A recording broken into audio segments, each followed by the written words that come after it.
Hey guys, Level Cap here and welcome to another episode of This Week in Gaming. Before we get into the news, I've got a quick message from our sponsor. Today's video is sponsored by Dollar Shave Club. Now, if you're like me and you're kind of tired of all the crazy options you might find at the supermarket for different shavers and shaving cream and all that nonsense, it might be time to try out Dollar Shave Club. For a limited time, Dollar Shave Club is basically giving away the Shit Shower and Shave starter set for new members for only $5.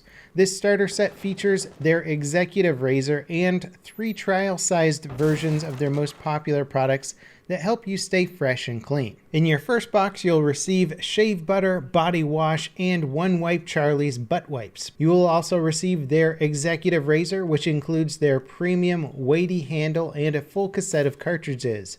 After the first box, replacement cartridges are sent for only a few bucks a month. This offer is exclusively available at dollarshaveclub.com/levelcap. That's dollarshaveclub.com/levelcap. Now it's time to figure out what happened this week in gaming. Ubisoft officially revealed 2 new operators for Rainbow Six Siege's upcoming Operation Chimera. They're both biohazard specialists to fit with the theme of the operation and the included Outbreak event. Finka is an attacker that can use her gadget to heal, revive, and boost the aim of her other operators. The gadget shoots nanobots that can be activated when the player chooses. She's essentially the attacker's version of Doc. Considering she's the first attacker that can heal teammates, she's clearly going to shift the meta of Siege in a very big way.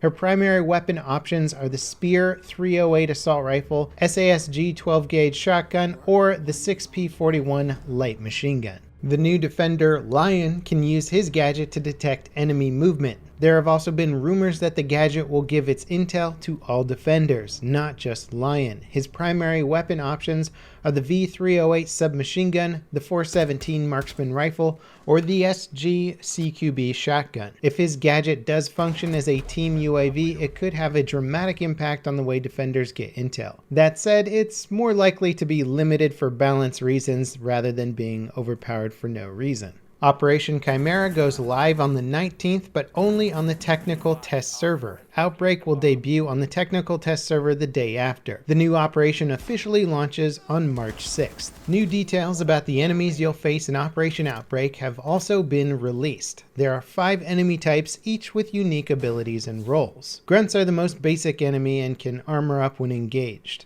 Breachers are essentially suicide bombers that detonate when in close proximity to operators.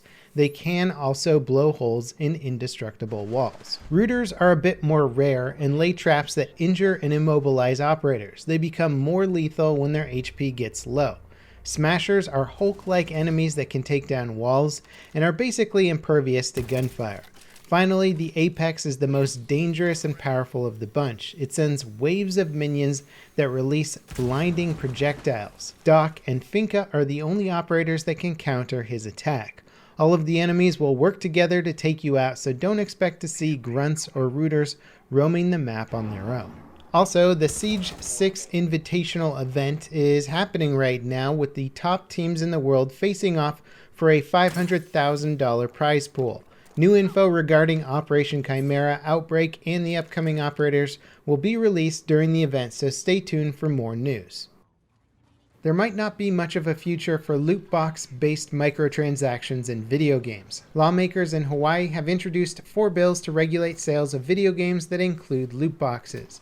If passed, 2 of the bills would restrict sales of such games to people over the age of 21. The other 2 bills would require publishers to label that their games contain loot boxes and reveal the chances of receiving a reward from them. One of the people behind the bill, House Representative and Democrat Chris Lee, has stated that over half the U.S. states are pursuing loot box oversight legislation in some form. If such legislation passes, it could cause sweeping changes to the way game developers and publishers sell their products. EA alone made $4 billion in microtransactions in the past year, many of which come from the loot box-like system in their FIFA games. Personally, from speaking with some industry people, I know that most developers already have backup plans should such laws pass. It won't be the end of microtransactions, just the loot box approach to selling in-game items. PUBG players can look forward to an update regarding the game's development soon. PUBG Corp has been relatively quiet about the introduction of new features or development progress outside of anti-cheat updates since the beginning of the year. Thankfully, they'll be releasing a roadmap for early 2018 outlining their plans for the game's future in the next few weeks. PUBG recently hit 30 million units sold, but despite that, the player base has started to decline. So far, it shrunk by about 2% in the last 30 days. Realistically speaking, the drop was inevitable as new games and competition from other battle royale shooters pulled players' attention elsewhere. PUBG is still a massive ongoing success and has one of the most popular active player bases on PC. Anyone looking to pick up an Xbox One or an Xbox One X will be happy to hear that PUBG is returning as one of the free bundled games with the console. The deal lasts from the 18th to March 4th. Despite performance and gameplay issues on the console side of things, it still sold millions of copies. Speaking of roadmaps, Epic have laid theirs out for the near future of their battle royale game Fortnite. Upcoming improvements include improved server stability, a 60 FPS option on console, more international server options, better audio, and ongoing optimizations. Probably the biggest optimization coming is an improvement to the server performance. Epic are currently working on a significant optimization to Fortnite's netcode that should result in a stable 20Hz tick rate throughout an entire match. Currently, both Fortnite and PUBG suffer from poor server performance overall, with it being particularly bad at the start of rounds. Considering that Epic developed the engine both games run on, there's a good chance that the optimizations they're making for Fortnite will also make their way to PUBG via an engine update. That said, 20Hz is still a bit on the low side, and I think the developers could push both games even further.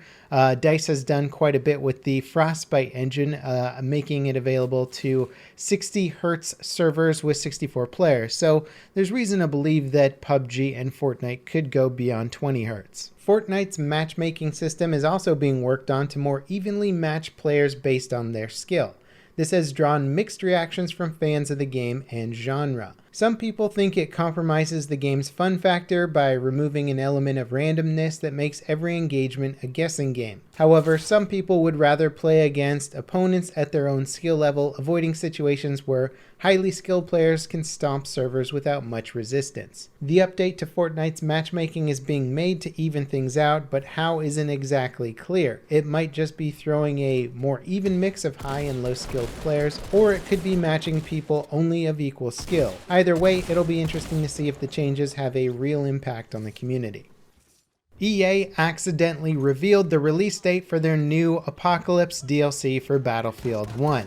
This wasn't as big of a reveal as people might have expected because we already knew it was coming in February, and DICE tends to release their content on Tuesdays. The release date for the final DLC is February 20th. Much of the content in the Apocalypse DLC has already been playable on Battlefield 1's community test environment servers, and the community has given somewhat mixed reactions. One of the more controversial points are the new affliction specializations that can effectively hurt teamwork if you equip one of these afflictions while you're playing Battlefield.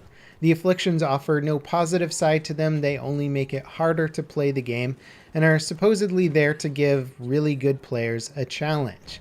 Again, this seems to go very much against the whole premise of Battlefield 1 and team-oriented objectives, and much of the community has been very vocal in voicing their criticism. In addition to that, the DLC is coming with 3 new standard maps and then 2 new maps that are built around the Air Assault game mode.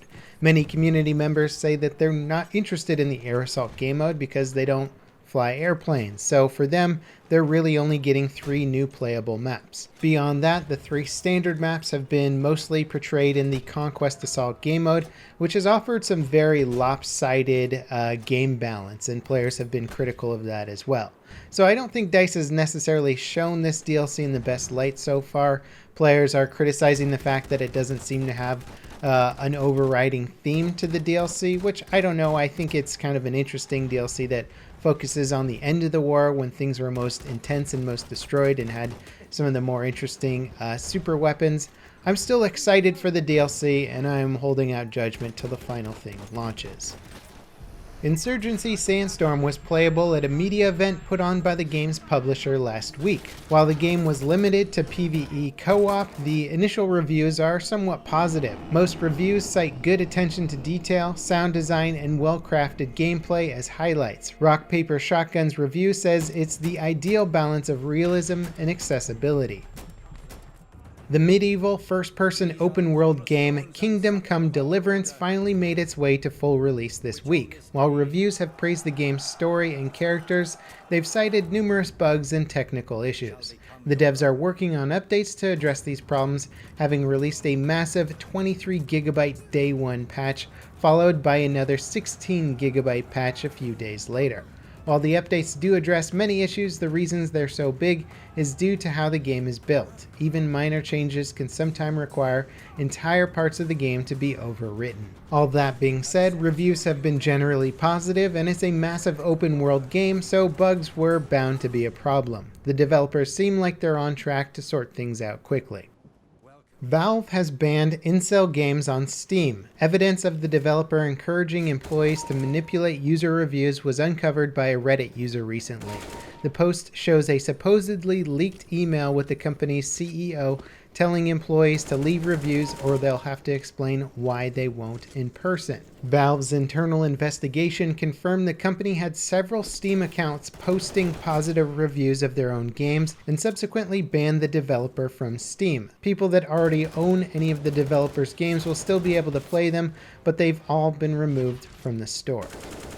Star Citizen Alpha 3.1 content is on the horizon. The long-awaited exploration starter ship, the Anvil Terrapin, will be added to the game with the 3.1 launch. Also revealed was a new 3-man ship called the Aegis Vulcan. It's a starter ship for 3 passive jobs: refueling, repairing, and rearming. It's the first multi-profession ship coming to the game, and as such will serve as a good springboard for new players looking to get into more advanced gameplay. And while it's currently still in the design phase, the Aegis Vulcan will be available for sale starting on the 22nd.